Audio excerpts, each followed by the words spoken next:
প্রকল্পের সাথে আরো কি যোগ করা যায় যেন আমাদের এই তথাকথিত যে অনগ্রসর বলছে সেই অনগ্রসর না রেখে আমরা অগ্রসর শ্রেণীতে যেন আমরা সবাই একসাথে থাকতে পারি। কারণ বলি আমরা সবাই প্রথম পরিচয় কি, আমরা মানুষ। অথচ আপনাদের উন্নয়নটা আগে হওয়া উচিত ছিল, কারণ আপনারা প্রতিনিয়ত প্রকৃতির সাথে যুদ্ধ করছেন।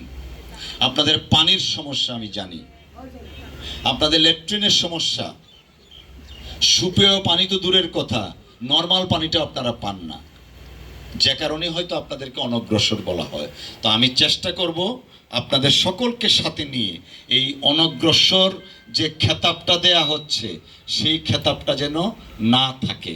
সবাই আমরা একসাথে কাজ করে, আজকে এই সরকার থেকে এই ধরনের প্রণোদনাগুলো দেয়া হয় কেন, আপনাদের জীবন মানের উন্নয়নের জন্য।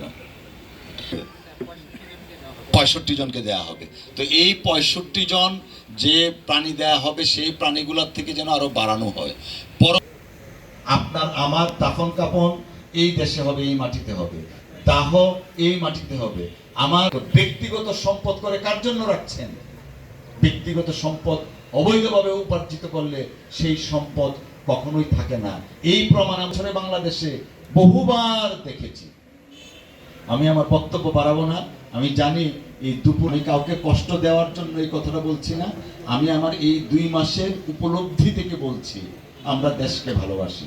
যাই হোক, আপনাদের আমার বিতরণের কথা ছিল, কিন্তু আমি কর্মকর্তাদেরকে অনুরোধ করেছি, আমি নিজে করব না, আপনাদের হাজং এবং গারো সম্প্রদায়ের 2 জন ব্যক্তিত্বকে আমি আমন্ত্রণ জানিয়েছি, ওনাদের মাধ্যমে আপনাদের এই বিতরণটা করব। আমি পাশে থাকব।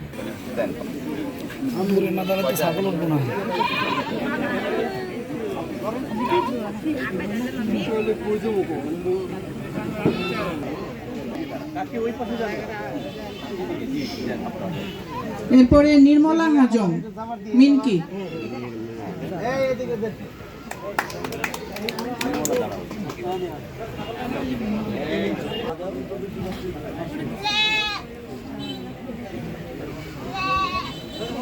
নির্মলা